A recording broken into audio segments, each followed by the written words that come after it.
The last Marvel film was The Marvels, and no one needs convincing just how awful that was, but people might need convincing on the quality of Deadpool and Wolverine. I think it was a huge mistake in deciding to include the TVA from Loki. I was hoping that it would only be in the film, for a brief amount of time, to set up introducing the multiverse, but instead, its persistence through the plot infects the logic of everything that happens. This film isn't going to make Loki's ending fit, so it doesn't really matter that barely anyone saw season 2, but it is a weird choice to have your entire narrative revolve around stuff that was set up on a Disney Plus show. But that's run of the mill for Marvel at this point. My worry is that since we are in such a drought for content, the release of a film that is slightly better than the current state of Marvel might be considered better than it really is. I'm not going to say that this film wasn't fun. It's a break from the brain rot that has come out over the last few years, but it's still not great. It doesn't even attempt to explain how the TVA are operating after Loki season 2, which is to the film's detriment. Having most of the plot centre around the Void and Alioth, it locks itself into covering topics that are difficult to justify. I know the film doesn't want us to think about it, and instead enjoy the bombastic fight scenes and gratuitous violence, but we're going to think about it. Unfortunately, not following any rules is how we're going to get certain things to happen in this film. The sacred timeline is still being maintained as such. I thought Loki's ending meant the sacred timeline was no longer heralded as being sacred because every timeline has just as much importance as the last. It also described the sacred timeline as being Earth 616, which is what Doctor Strange 2 referred to it as, but this was a meme designation made by Quentin Beck in Far From Home, and the actual number for the main MCU is Earth 199999.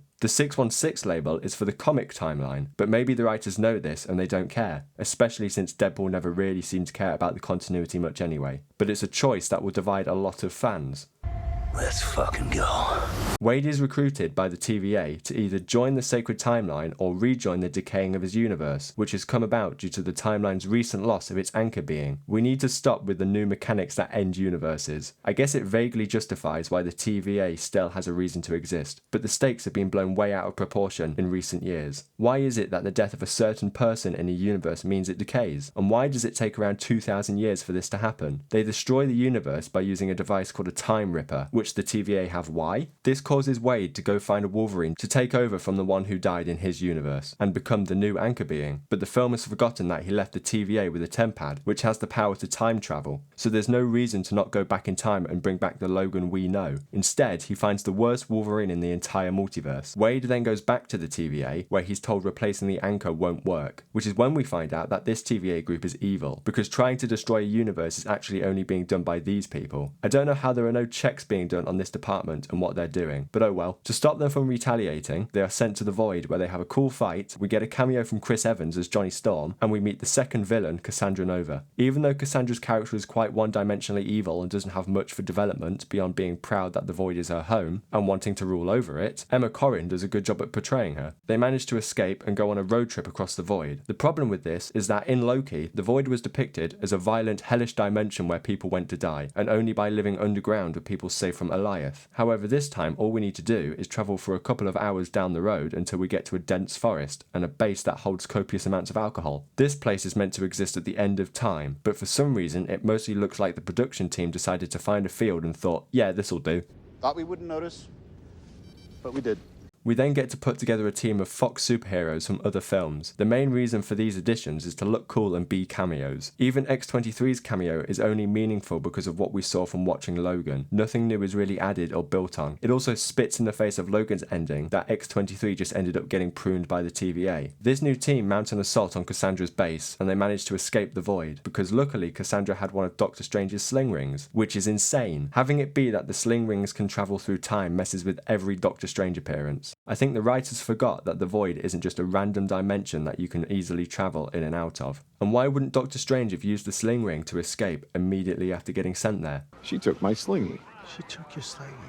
Deadpool and Wolverine manage to take the sling ring portal just as Alioth arrives to wipe out everyone else there, including X-23, Gambit, Blade and Elektra. However, we find out at the end of the film that these characters survived this encounter, which heavily impacts the threat of Alioth, but never mind. In Loki, he was presented as wiping out everything that entered its path, but now it seems to pick and choose who it wants to eat depending on whether the plot still needs them alive. All it takes for him to kill you is to be touched by the cloud, but they're able to escape from certain death off screen. Why is Eliath still a thing here anyway? The TVA have stopped pruning branches now, and so the number of things sent to the void should decrease almost infinitely, and yet they still haven't thought of utilising the giant cloud dog for some other purpose. Cassandra also escapes and decides to use the universe-destroying device to end all realities. Disney can't help but have a Marvel movie where all of creation is at stake. We find out that her aim is to end every universe until all that's left is the void. But the void is in a universe, so by destroying all of them, she'd also be destroying the void. Unless what she actually means to say is that she'll leave one universe alone to rule over. But by being in the void, she would only be ruling over the end of time, which would be pretty much exactly what she's in charge of in this film anyway. And that's not much of a kingdom to be a ruler of. She'd also be letting the rest of time exist completely free of her tyranny. It doesn't really sound like the most evil of plans, or the cleverest. The most evil thing she is doing is annihilating the multiverse, but that doesn't really help her end goal very much. Before Deadpool and Wolverine can try to stop her, they need to fight off a horde of multiversal Deadpools. We then get a really cool fight scene where they finally show off Hugh Jackman wearing the mask, but unfortunately, all of the Deadpools have regeneration, so their efforts were for nothing. But luckily, Peter randomly shows up, and this distracts every single one of the multiversal Deadpools because apparently they all love Peter. This means the main Deadpool and Wolverine can slip away and get to Cassandra. It feels like the writers couldn't work out how to have them defeat all the Deadpools, so they throw in a random joke to distract you from the lazy writing. We are told that the only way to stop her from using the device is to destroy some glowing wires. However, the person that has to do this will be atomized. Wade is willing to be the one to sacrifice himself, but just in the nick of time, Wolverine manages to break through the door to help out, and they sacrifice themselves to save reality. Not really, they're actually both fine. It turns out that by having them both destroy the wires, they're able to share the weight and both survive. In an infinite multiverse, there would also have to be infinite times where Cassandra succeeds in destroying everything. But I guess these writers forgot what infinite means too. You can't